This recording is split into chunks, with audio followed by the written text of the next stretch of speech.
இந்த பாசிப்பருப்பை இதுலேயே சேர்த்துறேன். ஊற வச்ச மொச்சப்பயிறு ஒரு கப், 1/4 ஸ்பூன் மஞ்சள் தூள், பெருங்காயம் அது ஒரு அரை டீஸ்பூன் அளவு சேர்த்துறேன். இதுக்கு தேவையான உப்பு,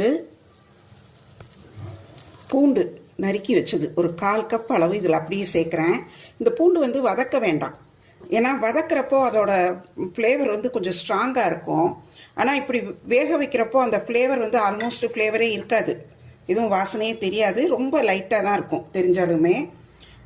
இதுக்கப்புறம் நம்ம அரைச்சி வச்ச தேங்காயை சேர்த்துடலாம். தேங்காய், பச்சை மிளகாய், சீரகம் அரைச்சி இதில் சேர்த்துட்டேன்.